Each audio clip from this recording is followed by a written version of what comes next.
Voter రాజకీయంలో ఓడిన ప్రజల గుండాల్లో నిలిచామట. ఇది చాలా గమ్మత్తుకున్నది ఈ వార్త.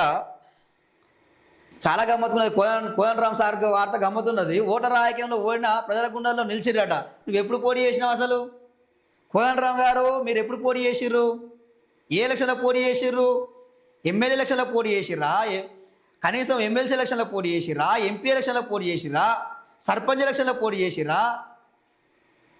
కాదు కేసీఆర్ ఉన్నప్పుడు జడ్పీ ఎలక్షన్లో పోటీ చేసిరా? ఎంపీటీసీ ఎలక్షన్లో పోటీ చేసిరా? ఏ ఎలక్షన్లో పోటీ చేసిరని మీకు ఓట్లు రాలేదు? అసలు మీ పార్టీ ఉందా తెలంగాణలో? తెలంగాణ జనసమితి అనే ఒక పార్టీ ఉన్నదా? ప్రజలు ఎప్పుడో మర్చిపోయారు. ప్రజలు ఏ రోజో ఏనాడో మర్చిపోయారు. నువ్వు పోటీ చేస్తే కదా నీకు ఓట్లు వచ్చేది రాని తెలిసేది. నువ్వు పోటీ చేయలేదు. పోటీ చేయకముందుకే నాకు ఓట్లు వేయలేదు, నాకు ఓట్లు రాలేదు అని చెప్తా ఉండ్రు. ఇంకేమంటుండు? కేసీఆర్ని ఓడించేందుకే టీజేఎస్ శక్తి చాలకే కాంగ్రెస్ మద్దతు ఇచ్చినమాట. సో నువ్వు కాంగ్రెస్ మద్దతు ఇవ్వకపోతే నాకు ఆ ఎమ్మెల్సీ కూడా రాకపోవు. నీకు ఆ ఎమ్మెల్సీ కూడా నీకు రాకపోవు. వాస్తవానికి నీకు ఇచ్చే కన్నా నీకు ఎమ్మెల్సీ ఇచ్చే కన్నా ఆ శ్రీకాంత్ సార్ తల్లి శంకరమ్మకి ఇచ్చిన 100% న్యాయం చేసు. 100% న్యాయం చేసు.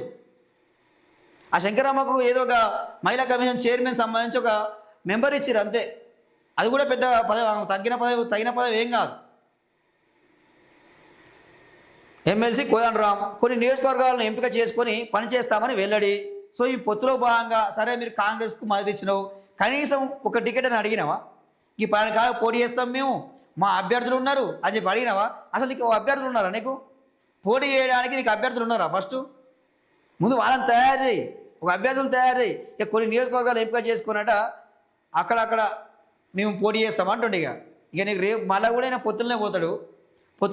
ఎవరికి టికెట్ ఇచ్చేది ఉండదు, కథ ఉండదు, ఏ ఉండదు ఇక. సో ఈ నెంబర్ తిరిగినా కానీ ఇక మీకు ఎమ్మెల్యే ఆశలు కూడా ఉండవు మీకు ఇక. సో ఆలోచించుకోవాల్సిన అవసరం అయితే ఉంది. సో మళ్ళీ పైగా ఏమంటుండు? ప్రజలు మాకు ఓట్లు వేయరు. కోదండ రామ్ అంటుండు ప్రజలు మాకు ఓట్లు వేయరు, ఆ విషయం మాకు తెలుసా అంటుండు. ఇక మనకి ఆ విషయం తెలిసాక నీకు ఎందుకు, నీ పార్టీ ఎందుకు, నీ కథ ఎందుకు? ఇక ఎందుకు మరిగా నువ్వు నడిపించుకునేది ఎందుకు ఓట్లు వేయరు అంటే మా దగ్గర డబ్బులు లేవు, మేము డబ్బులు వంచలేము కాబట్టి మాకు ఓట్లు వేయరు అంటుండు. అసలు నువ్వు డబ్బులు వంచినా నీకు ఓట్లు వేయరు, అది నీకు తెలియదు. ఇంకా అసలు నువ్వు ఉన్నావు, నీ పార్టీ ఉందని చెప్పి ఎవరు అనుకుంటలేరు. మరి ఏడ పండుకున్నావు కోదండ రామ్? ఏడ పండుకున్నావు? నిరుద్యోగులు పక్క ఉద్యమాలు చేస్తున్నారు, ధర్నా చేస్తున్నారు. నువ్వేడ పండుకున్నావు? నీ పార్టీ ఏడ పండుకున్నది? ఎవరికి ఎందుకు మద్దతు ఇవ్వలే? ఫీజు రియంబర్స్మెంట్ విడుదల చేయాలని చెప్పి విద్యార్థి సంఘాలు ధర్నాలు చేస్తున్నాయి. ఎక్కడ పోయింది నీ పార్టీ? ఏడ పండుకున్నావు? మరి ఎందుకు మాట్లాడతలేవు? ఏదో రైతులందరూ కూడా రోడ్ల మీదకి వచ్చి ఉద్యమాలు ధర్నాలు చేస్తారు, ఒడ్లు కొనుగోలు చేయాలని చెప్పి.